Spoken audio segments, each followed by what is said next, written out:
Welcome, everyone. I'm Heather Kerr, Dean, OAGC President. Welcome to Family and Community Day. We are very excited about the 3 sessions for today on spatial reasoning, critical thinking dispositions, and post-secondary study. I'm sure everyone will find today not only interesting, but informative as well. And now I'd like to introduce our Family and Community Chair, Sarah Watson. Enjoy your day. Thank you, Heather. Hello, everybody. So as Heather said, my name is Sarah, and I am the OAGC Family and Community Division Chair. So for those of you who don't know much about us, the Family and Community Division exists to provide caregivers of gifted children just different types of support throughout their children's educational journey. So we provide information about your rights in the area of gifted education, and we also provide support for some of the local gifted organizations. So it's my great pleasure to announce the first of our set of speakers today. And so we're going to start with a presentation by Anne Flick, Lauren Webb, and Cathy Chenoweth. So Anne is the parent of 2 now adult gifted daughters, and she's also a gifted instructional specialist with the Hamilton County Educational Service Center. She teaches graduate courses in gifted education at Xavier University in Cincinnati. Cathy Chenoweth is the parent of 3 adult gifted sons, and she is a gifted coordinator at Talawanda Schools. And then last but not least, we have Lauren Webb, who is the parent of an adorable gifted daughter who you're going to meet shortly, and she is a gifted coordinator at Lakota Schools. So just as a little bit of background, Anne started researching spatial reasoning skills so that her math students would not have kind of the gaps that she had experienced in her own education. And then when Anne started sharing the importance and sort of the effects of helping children develop spatial reasoning skills, Cathy and Lauren got really excited and wanted to also put it into practice in their districts. So they have been working together on increasing spatial reasoning, both in their own lives and in their gifted classes. So join me in welcoming Anne, Lauren, and Cathy.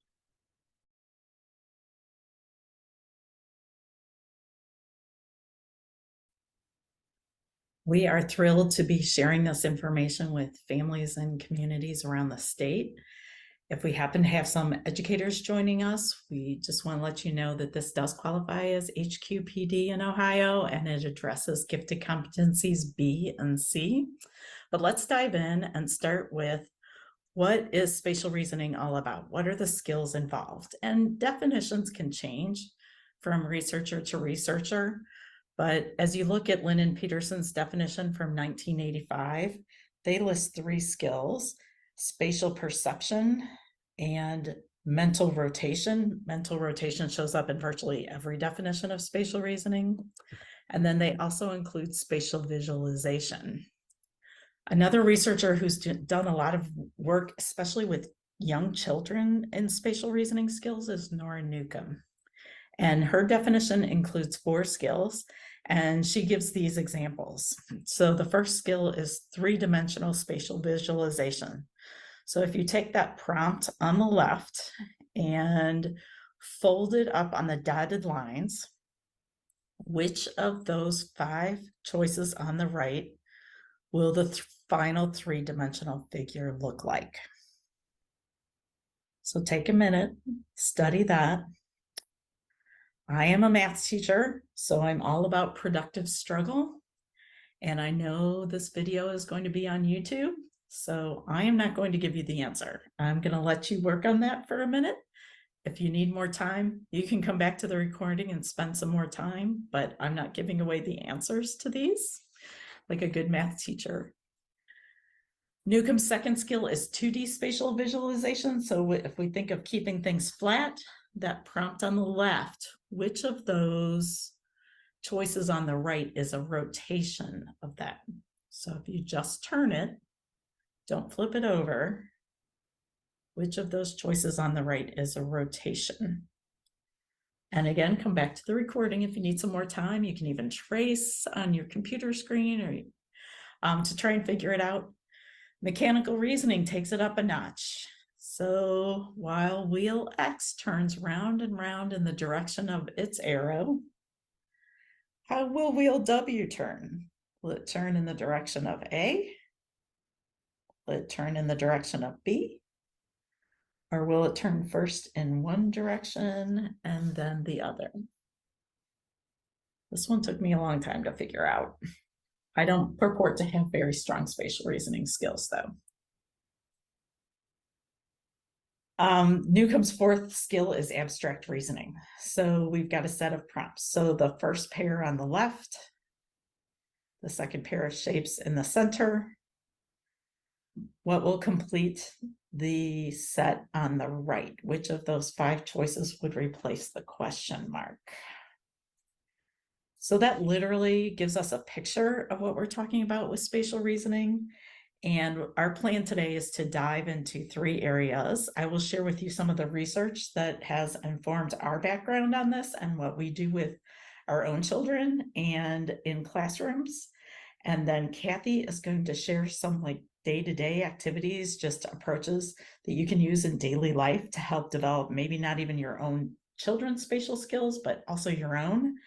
And then Lauren and her daughter are going to treat us to some games that help develop spatial reasoning skills. So that'll be really fun. So diving into the research has shown that spatial reasoning skills are as valuable and as important as mathematical skills and verbal skills. So back decades ago when I took the SAT, I got a verbal skill and I got a verbal score and a math score. I should have gotten a spatial reasoning score too, because that's how important spatial reasoning is. And here we are decades later, and we still don't have that. We don't have very much testing on spatial reasoning skills because spatial reasoning skills are largely neglected in school. So it falls to us who are in classrooms that we can pull it off. And we're hoping that by spreading the word, there will be more of this in classrooms.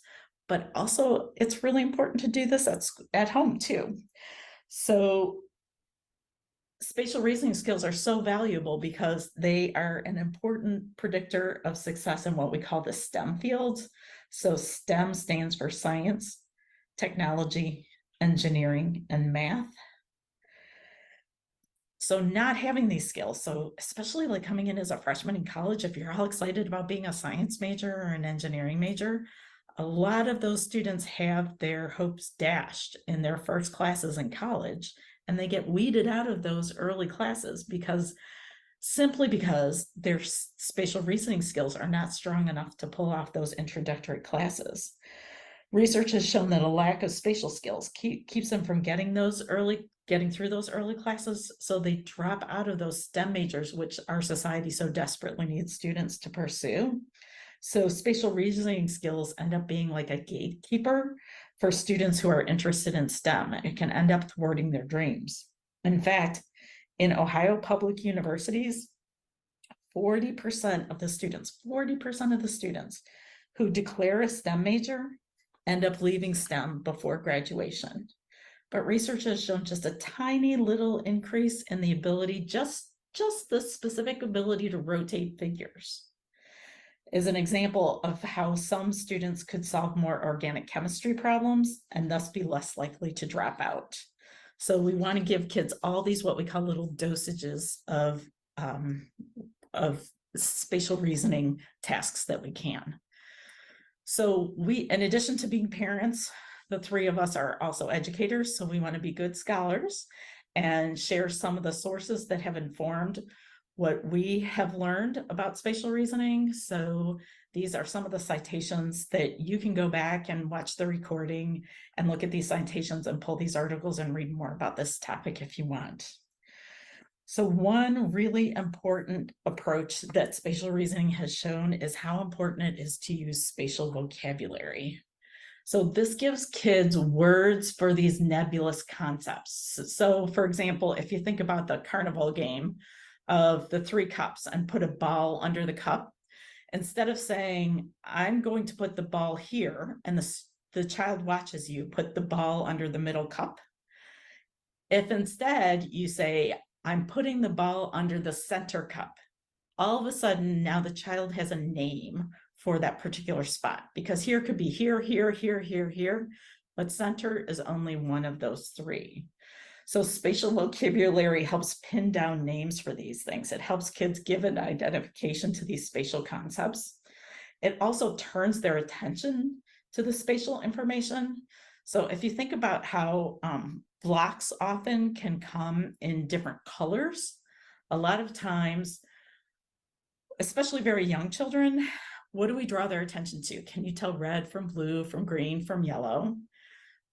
Which are good things to do. That's important. But that seems to be the thing that children anchor to because that's what adults tend to focus on. Can we also talk about the big block, the medium-sized block, the tiny block? Can we talk about the rectangular block? Can we talk about the cone-shaped block? Can we talk about the cylindrical block? So by giving kids names for all these things, instead of just focusing on attributes like color, they can focus on some spatial attributes too. So research has shown that children who have more spatial language themselves, as well as are exposed to more spatial languages from the adults in their lives, those children tend to have higher scores on all different types of spatial tasks, no matter what spatial task it is that they're given the vocabulary in. So what they mean by that is I might give a child a mental rotation task and use vocabulary. I might talk about rotation. I might talk about top, bottom, behind, in front, around. If I use all those terms, and then researchers have given children like a two-dimensional task, they have shown that students' scores can grow on that separate spatial reasoning task just by the transference of that spatial vocabulary. And Newcomb has done research on young children, particularly with spatial vocabulary, and she has found even higher spatial vocabulary leads even to higher math, just typical math scores that aren't spatial tasks. So gestures was an eye-opener for me as I was doing my homework on learning more about spatial reasoning, because I knew that I didn't get any spatial reasoning training, and come Thanksgiving, I am the worst at packing up the leftovers on Thanksgiving because I cannot pick the right size of Gladware to put the leftover stuffing in, and the leftover corn and the leftover mashed potatoes. I'm terrible at it. Nobody ever taught me. So I didn't want to do that to my students. So I started doing my homework on this. And I really always thought if I were a good teacher, I would be able to verbalize everything that my students needed to know. I would be able to use words to convey everything. And I learned in looking into this that that's not right. Students need to see gestures. They need visuals. They need me to outline things with my hands, to show relationships of things with my hands, to take steps across the classroom. So gestures are very, very, very important. And you can probably imagine all the times you can use this just in daily life in the course of all the things that you do with your children. So it's not only important for adults to use gestures, which it is, it's also important for children to use gestures. So we need to encourage them to use gestures. Research has shown that if they use gestures as they're learning a problem, they will learn better than if they didn't use gestures. So this could be as simple as telling a child, show me with your hands. So let's look at an example of this in the classroom. And I apologize in advance for the background noise of the children playing in the background, but I think you can, if you watch carefully, look for three things. Watch how the child uses gestures. Watch how the teacher prompts the child to use spatial vocabulary. And look for how the child does some perspective taking. This is only a minute long. Okay, look very carefully. Think about how you have to move this one so it's the same as that. Can you tell me what you did? I put it upside down. Okay. Now. Okay, now think very carefully. Before you move it, I want you to see if you can try and move it in one attempt. Okay? So instead of stopping and going, I want you to try and do everything all together. What you need to do to make that the same as that.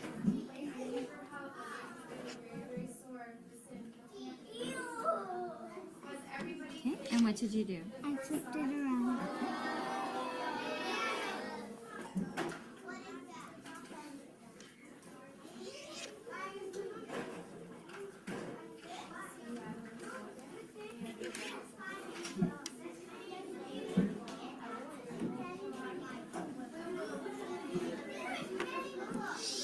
What did you do? I flipped it around. Okay. So you saw there that when the child was prompted to try and do it all in one motion, she practiced the motion before with her hands. And also the teacher did a good job of getting her going using some spatial vocabulary by asking her, what did you do? You may have also heard that men are better at spatial reasoning than women. And actually, research shows that to be true when we are talking about adults and when we are talking about entire populations. We cannot say that any man is better necessarily at spatial reasoning skills than any woman individually, but as a population, men are stronger in spatial reasoning skills than women. However, research also shows that if we go back to the preschool years, specifically on mental rotation skills, there was a study done where preschoolers had no difference in genders. But by the time the children got to be about 6 to 8 years old, the boys started to inch ahead of the girls.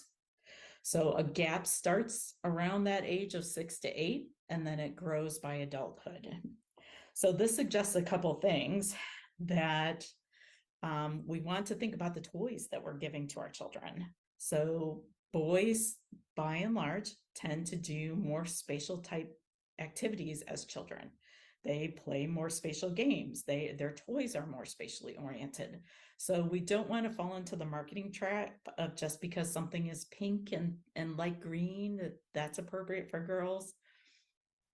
We want to get them the same spatial reasoning opportunities that boys do, even if we have to go with primary colors, even if the marketers won't support it for our girls, because Legos and Connects and Lincoln Logs have a lot more spatial reasoning opportunities than Barbies. However, the good news is that even though men, and so we're talking about adults now, even though men start higher than women, both genders can gain the same amount from training, and it seems to indicate that women can gain enough to gain equality to men. They can get parity to men. So we can end up eliminating the gender gap with enough training. So it's important to offer training so that that gender gap doesn't persist. The other thing we have to realize when we're talking about children in particular, but it's really not less any true than we're talking about adult college students, is stereotype threat. So we don't want to send messages to our girls that, oh, I know this is hard. I know you think you can't do this. We want to instill in them the confidence that they can, because stereotype threat ends up manifesting in the ability to do the skills themselves. Finally, research has shown that these skills are malleable, teachable, and transferable. And those are fancy ways of saying malleability means that we can change our spatial reasoning skills. And I can attest to this. Even at my age, with adult children, having worked on this for the last couple of years in my classroom with my students, I know I'm better at picking out the containers on Thanksgiving. I am getting better at my spatial reasoning skills, which means they can also be taught. So if we as adults work these into our daily interactions with children, and if the field of education can get on board with doing a better job of teaching it, we can bring children's spatial reasoning skills really far. But the other cool thing is that idea of transferability, that spatial reasoning can have benefits just for straight math skills. And there are some hints in the research that say this may even help reading skills. The nice thing is that all age groups, children to adults, gain with training, But we have to keep in mind is that people who are initial low scorers on these tasks, like me, I am not inherently strong in spatial reasoning. We take longer to break through in our training. So it's a longer on-ramp before you'll start to see a benefit from training. So it's important not to give up on us and keep the training going, and then we can take off and soar, but the training has to be long enough. There was a meta-analysis done of almost all the spatial reasoning that's out there, all the spatial reasoning research that's out there, and this is a direct quote: "There is no wrong way to teach spatial skills." What the researchers found is that every task that we do, everything we try, it all has a benefit. You can't do it wrong. So just try anything, do anything, try different things. They're all going to benefit the children and adults to develop their spatial skills. So for the statisticians among us, what that translates into is a mean effect size for spatial studies was 0.4. And what that means in daily life is, if we could take that 0.4 effect and spread that across the entire population. So if we start teaching spatial skills in school consistently, if we're doing them consistently at home, if everybody in the population is getting exposure to spatial reasoning training and practice, then we could double the number of people in the US who have spatial abilities equal to or even greater than our current engineers. Now, Cathy, do you have some day-to-day activities that families can do to nurture these skills? Thanks, Anne. There are definitely some great activities that parents can do to help their students develop spatial reasoning abilities. Let's talk about some of them. Block play is a good one, but it's interesting. Free play is great for creativity, but it isn't as great for the spatial reasoning abilities. So this is more structured block play, and it also is really helpful when the parents and students play together, because the research indicates that when the parents and children play blocks together toward a common goal, children hear more spatial language than when the play is just open-ended. So use those spatial terms, use all the vocabulary that we're talking about. And actually, the research also shows if you can put it in a storytelling context, it embeds those spatial terms a little bit better into the students' brains. This is an interesting one, transferring 2D images to 3D structures. So looking at a picture, just like the one, this is actually called a net, the way the shape is kind of laid out flat, almost entirely two-dimensionally. And then the students will look at that image or shape, that two-dimensional shape, and kind of predict what would it look like as a three-dimensional shape. And magformers are great for this. This is their kind of instructional booklet where they teach you how to build a mouse. So they take it from the net to the shape. But even looking at just that final image of the mouse made out of magformers and then building that in 3 dimensions with the actual magformers is a really good skill. Making a design and having a child copy it. This part of the research says that when we ask kids to take a model like this was on 3-year-olds, and recreate it. Here's my model, or here's a picture of my model, recreate it. Only 40% of the kids are able to do that. And less than 10% as we get more complicated. Particularly the one that's down toward the bottom and has the blue block kind of hidden below, those are really difficult. So either making a model of blocks and having the student recreate it, or taking a picture of a model you made, which then makes it a 2D to 3D structure. Any kind of construction kit, particularly Legos that have those 2D instructions and you're building a 3D model. IKEA furniture, we all know how fun that is to put together. That's a real test of, can you transfer a 2D image to a 3D structure? And again, using that spatial vocabulary as you go. There's a great example of Connects, a really complicated 2D picture that kids could then try to make into 3D. Doing puzzles is really valuable for spatial reasoning skills, not so much jigsaw puzzles, because those have one kind of right answer and one way that the piece goes. They're good for visual discrimination, but not as great for the spatial reasoning skills. We're talking more like tangrams and pentominoes, where you can turn the pieces and rotate them and put them in different positions to try to get them to fit into a particular shape. And again, talking about those spatial things. Using that vocabulary is key. photography, particularly shifting viewpoints or changing the scale. Those are some skills that are really important and kind of help kids picture where things are in space. Drawing 3D structures in 2D, which is kind of a reverse of the one we talked about earlier. There are a couple different kinds of drawings, orthogonal, isometric, but basically it translates into, can the child understand what would something look like from the different angles? So what would a 3D structure look like when you look at it from various perspectives? What would the 2D representation of that be? And you can see that in the IXL picture up at the top. We've got this 3D structure. This is what it would look like from various sides in 2D. And the kind of purple and white picture below kind of shows that. And then this is actually drawing the 3D structure where you have to turn those lines on a diagonal. You can see it's done up here at the top IXL one, but it's also down here in the bottom kind of showing you. That's a really difficult skill for kids to learn. So it tends to be easier to start with the kind of looking from one side or another and then working up to being able to draw it in 3 dimensions.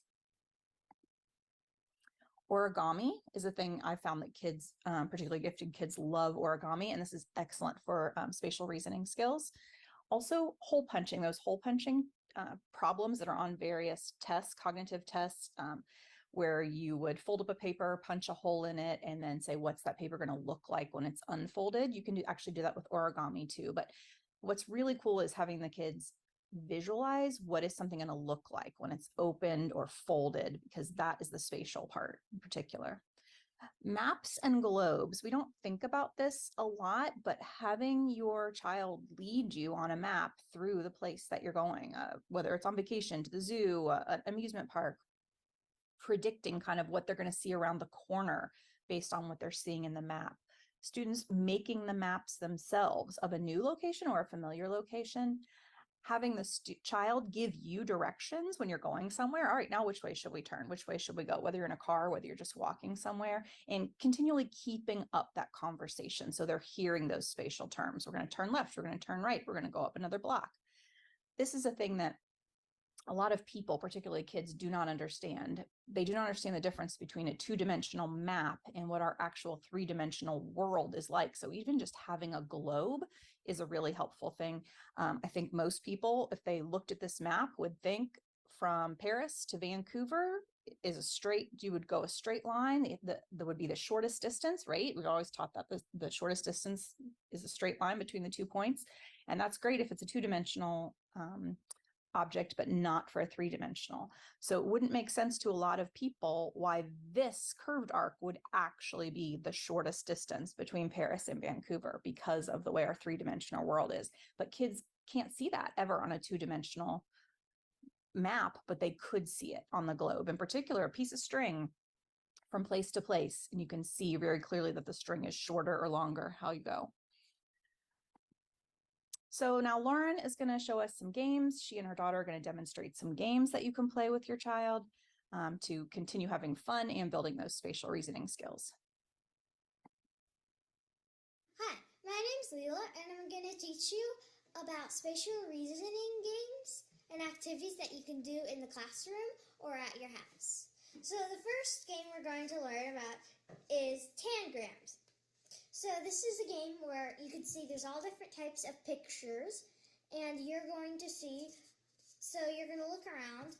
There it is, there's a picture. And you're going to use these pieces to build it.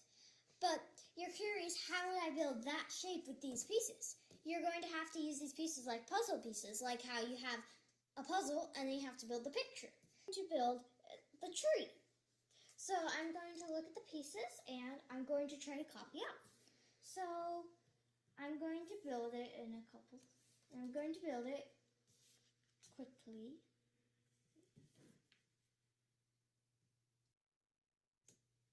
Now you might have trouble building it because sometimes they're really difficult. And sometimes some of them are easier than others. So you're going to have to try to make the pieces. So I'm going to do this, but wait, that doesn't fit, so maybe you have to try again. I'm going to try it like this. Let's see if that fits. Maybe it will. I don't know. Yay, yes it does. I guess the last piece would have to, and then I guess the next piece, not the last piece, would have to be right here. And then there's the stump. There you go. I built a tree. And now I can check my work on this side. You can see, oh, now I know that it's correct because I can tell by, see how it shows the outlines instead of being in black. So I can guess, okay, so I was right this time. So then you can try lots of others. And it's a really fun game that you can also bring lots of places because it's very small. And like all you need is these and this part. So it's very easy to travel. And it's a very fun game that you can go use in your class. Brain builders. And there's also different sizes of this game. So if you need more of the planks, which is what this game is about, then you can get other sets. So here are the planks, and you have 20 of these in this set, and you have 30 cards. So you see you have a ton of these. I'm going to spread them out. So then you're going to look, there's different, and then you have the cards. Now there's different levels. You see this one's a beginner level, so I'm going to start there, because then once you get better, then you can go to intermediate, and then master. No, expert. It's expert. And then, so I'm going to look here. So you're going to see, this is really weird looking to you. You probably have no clue what it is. So this is the reference card to show you what these mean. So flat view, which would be this part, is blue on here. It's like this is the key. And then a side view would be the purple, which is that. And then an end view would be like that, and that would be orange. And then an angled view would be like, it would be like turned or something like that. I think that is an angled view or something. Any angled way, which we get to that once we get to higher levels, so you won't need to worry about that. And then you can look, you see there's like different pictures that you probably don't understand. So the orange part is the end piece. So this means that it's like that. So now this is going to tell you what you're building and how to build it. Now you're not supposed to look on the back because that shows the solution. So you don't look at that, you try to look at this. So you have all these different views, so you have to put them all together to equal the, whatever you're building is, the picture is. So I'm going to start, it looks from the top. It looks like there is 5 because I can see the blue flat part and there's 5. So I'm going to start at the top. 1, 3, 4, 5. And then it looks like there's this purple part. It looks like there's a flat view and a purple part and 2 other flat views. Now I might look at the side because now I can see that there's 5. So that's the side part. So I'm going to look, that's a really weird shape. But it looks like it's showing, this is the side view of it. Looks like it has it right there and right there. It looks like then it shows like that. Maybe we need to scoot these closer. And then that. Yes, that should. Oh, wait. This is really hard. Okay, there. There we go. And it looks like that. But then it looks like, I guess there's a piece right here. And then we're going to look. So it looks like from the front, it looks like that. Does that match up? So it has a flat piece there, and it has a straight purple piece, which is side view, there, and then it has the 4 orange, which are the end view. That's what mine looks like. So now we're going to look from the side. That's what mine looks like too. And then we're going to look from the top. So then we're going to look from the top, and you can see that here is the top, and I think it looks like that. So now I'm going to flip over to see if it's correct. So it says the solution is a bench. Now that's what mine looks like. Let me turn it so you guys can see. Now if yours looks similar, which I think it does, then you're correct. So you can do there's all different levels. here's a beginner, and then there's an intermediate. It says it right there in the corner. And then there is a expert level. Now you can see how much harder the expert looks. Like, look how much pieces there are. And then here's the intermediate. And then the beginner, as you can see, is a lot easier. So you'll start off with all the beginners, and then you can go to the intermediates, and then you can go to the experts. Now, also in this game, it's really cool because you don't just have to build the cards. You can also build your own things. So, like, you could build a house. You could build whatever you want to. Very inexpensive, easy thing that you can find. And it's like this little thing. You see, it's different colored, but look, it's like blocks on a string. So then you can kind of bend them around. And then you can open up, there's a booklet. And then there's different levels. There's beginner, advanced, master, and beginner, advanced, expert, and master. So I'll start off at the beginner, and I guess I'll do number 1. So it looks like you have to build it that way. So you see how I have to color code it. So here's the red. So I need to match up a red. So then I'll just have to build it like that. But look, there's a problem. I can't go down. But the thing is that you have to turn it. See, now it works because I have to turn it because you see the little slots? See them all in there? Because you have to turn it to make the rope go down. And the idea is that they cannot detach. So that's what makes it so difficult. Wait. Oh, yeah. Okay. And then you have to see how I'm building. I'm moving this rope. So sometimes you might have to turn, sometimes you don't. Like that puzzle, I only had that turn. So now you can see, does it match up?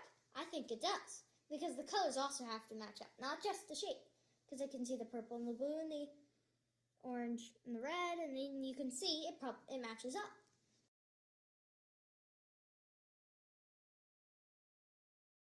So this is the next game. This game's called the Genius Square.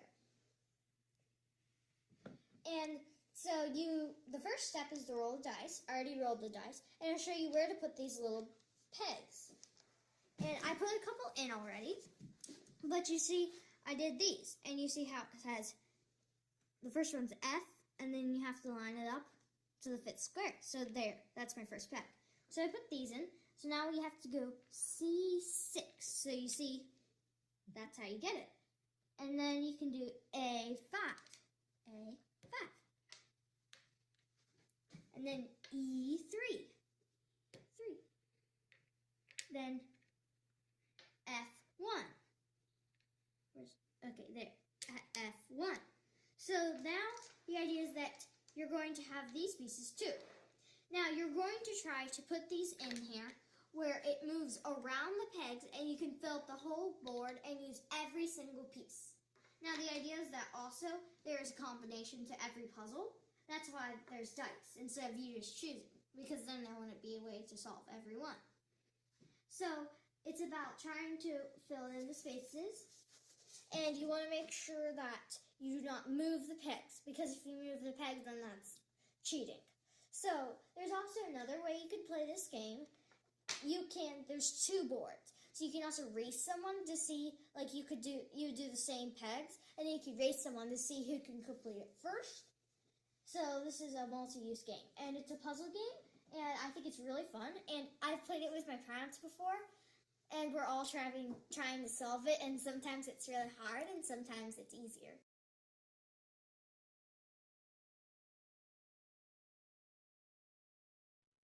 This next game is called Canoodle, and it's a really fun puzzle game that is also really good for traveling because you can see it's a very small case.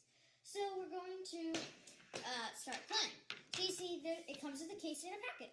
So I'm going to open here. I'm going to open it up. You see there's all this weird different all these weird different shapes.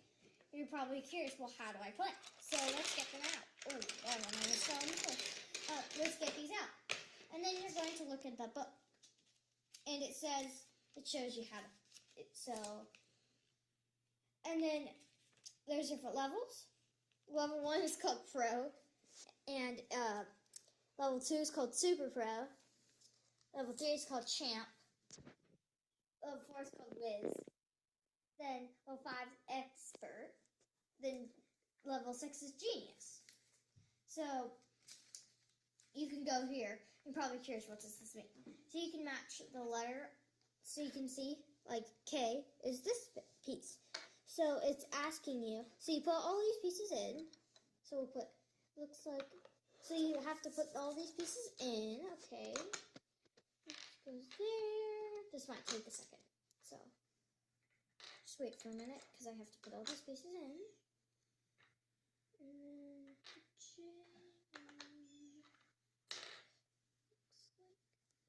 Because they tell you all these pieces. So all you have to do is copy off.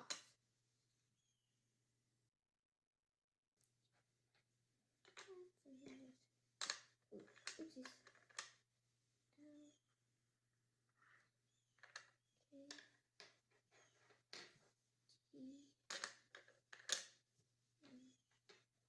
And then you're left with a certain amount of pieces. The harder it gets, the more pieces you're left with.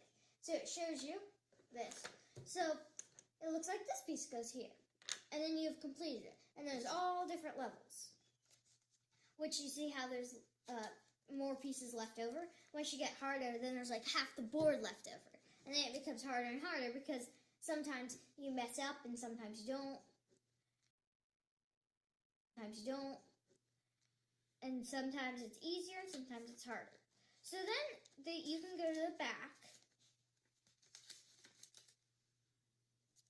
Let me find it. I'm looking. Okay, so after you've done some of these, you can go to the 3D pyramid. The part that it shows on here, I'm doing the first one. And I did this. So I have one piece left over, so I'm going to figure out how it goes. Now this is just supposed to be a lot harder than the bottom part. So, let me think. I think it goes like there.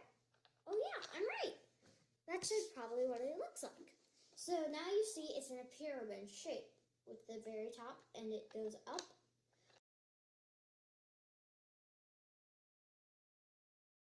Because it can also travel, and I love playing this game.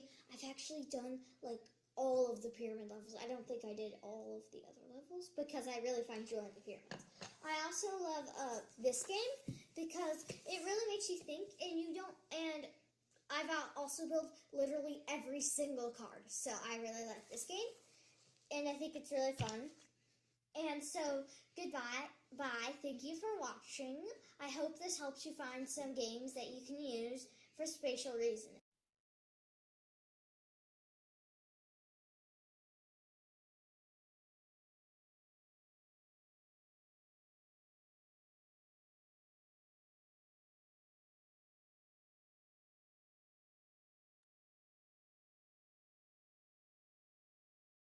Okay. Thank you, everyone. We have Anne and Lauren here available to take questions. If you want to drop a question in the Q&A box or in the chat, we're happy to answer any questions that you might have. And maybe just to get started, actually, I have a question if you don't mind while we wait for the Q&A. So I'm really interested in this idea that spatial reasoning is actually kind of malleable, and that if you practice it, you can improve. And I think you're absolutely right. I don't think we see it in sort of schools very much. It's not emphasized. But it also struck me that at least some of the cognitive assessments that we use to identify gifted kids, especially the nonverbal, do seem to use some of these spatial assessments. And then that kind of made me wonder, because we often say like, oh, this is a measure of a kid's raw ability, but it also seems like, I don't know, maybe it's not. And I just wondered if you had any kind of thoughts on that. I guess if you think about too, like, the whole test fairness movement and the situation in New York City where parents are taking their preschoolers to test prep in order to get into gifted programs.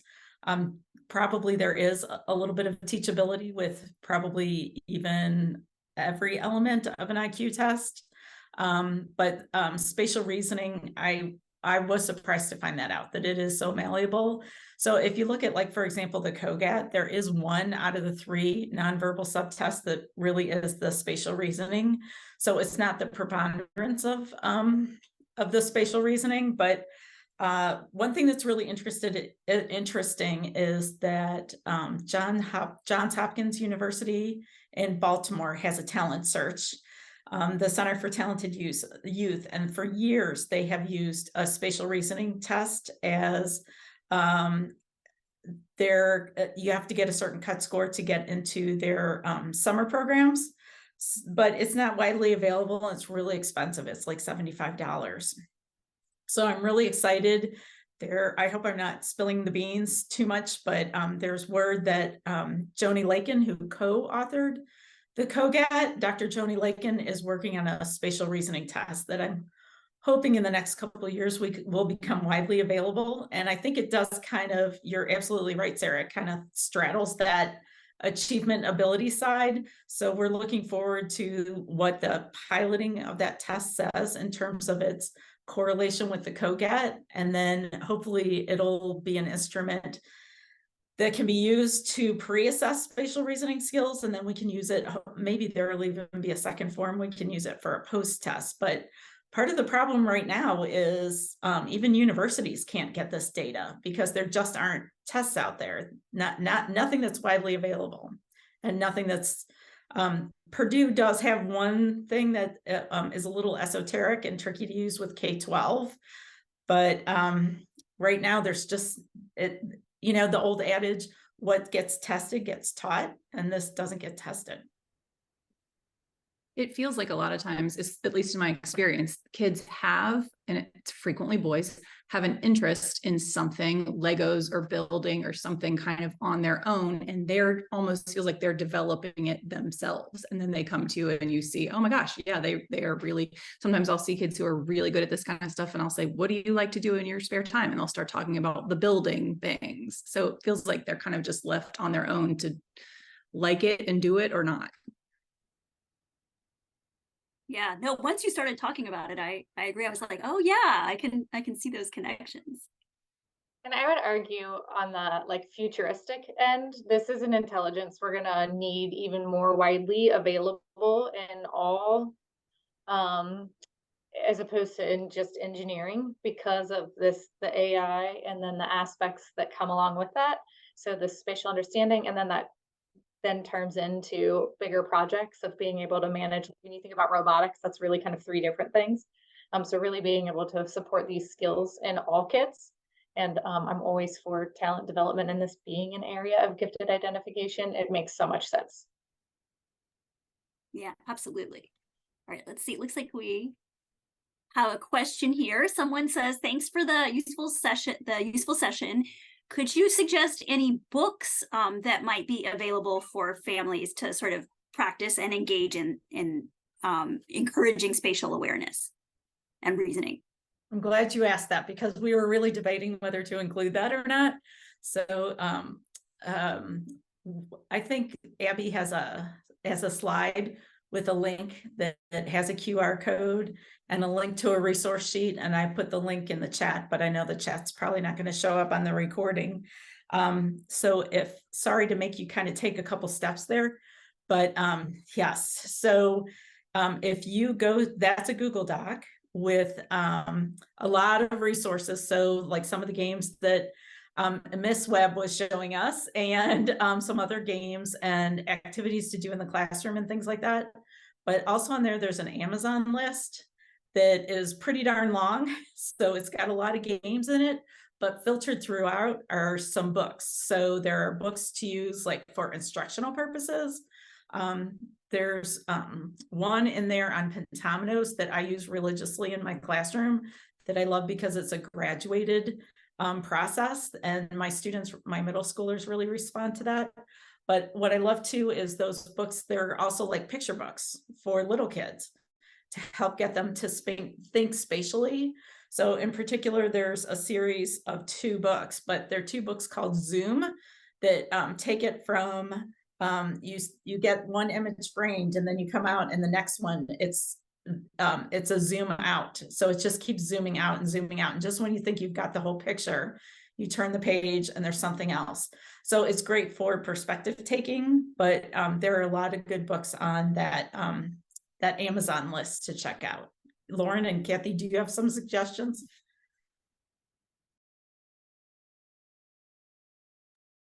I was gonna say not necessarily spatial, but because of this work with Anne and Cathy, and then I have, obviously you met her in the video, a 9-year-old, and that started making me think about, you know, the things that we buy for her and what we do with her. So I bought the Brave Not Perfect book, which I think you could argue sort of gets into these pieces with our girls and how we can build that confidence for them so that then, you know, they're not going to sit back and let those boys take over the classroom. So that would be my suggestion, although it's like a periphery one to this conversation, but that's one that because of this work, I've read with my own kids, so.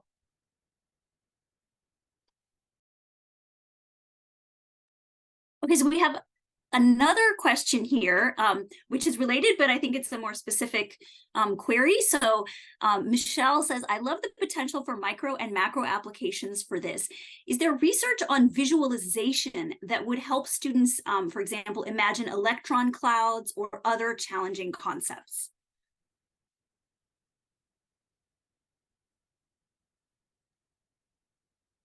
There is. We actually have that in our in our part for educators. So it sounds like you're an educator, Michelle.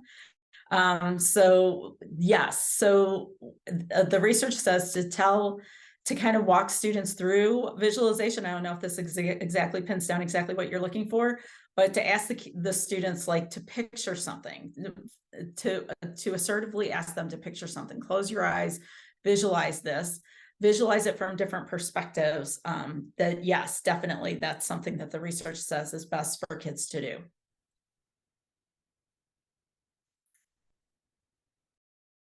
And then Todd says, first, thank you so much for hosting this. The spatial reasoning games are some great suggestions. What are your thoughts on playing chess and on code camps or coding camps?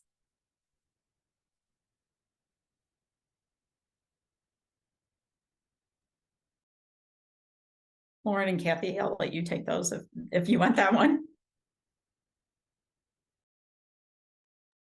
I like the coding camps. That goes back with the Brave Not Perfect and then the futuristic versions of what our kids are going to need to be able to do that we just, well, maybe you guys know how, but I still barely understand coding in that application piece of it. I don't know. Cathy, what are your thoughts on chess? I remember I had to take chess lessons, so I'm not a good one to ask because I'm like, I know one of my GISs was sold on chess for gifted kids in terms of all of it, the strategy, the game playing, the teamwork, all of it. He was absolutely sold in it. I personally don't know how to play chess, so I can't attest to that. I did teach myself very basic Blockly coding because I wanted to teach it to students and I wanted to be able to just maybe sort of be one little step partially ahead of them. And I found the thinking required in coding was something so different from anything that we taught in regular classes. And it was usually a really good challenge for my gifted students. I think too, your question brings up a really good point that there's a lot of overlap to other skills. So something that's spatial, you know, can have the overlap, like Cathy said, with a strategy with chess. Like definitely there's a spatial component to it, but there's also a strategy component. Like there's even one game that I like to do with my students in the classroom, but there are digital versions online called Skyscraper. Every single one of my students I've ever taught has loved it, but we do it physically in class because I think it's transformed into a spatial task when we actually use the blocks. Versus if you look at it just doing it digitally and typing in numbers, it really is more like a Sudoku game, that's great, but it's not a spatial task that way.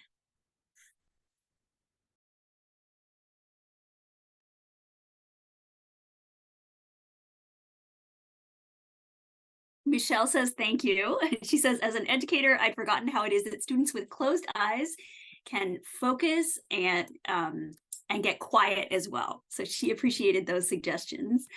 Any other questions out there?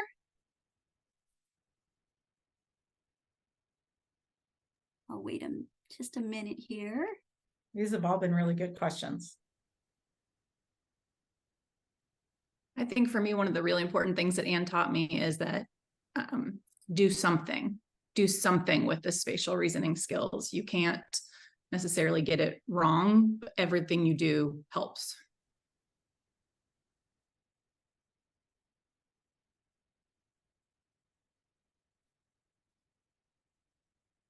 I'm not seeing any other questions.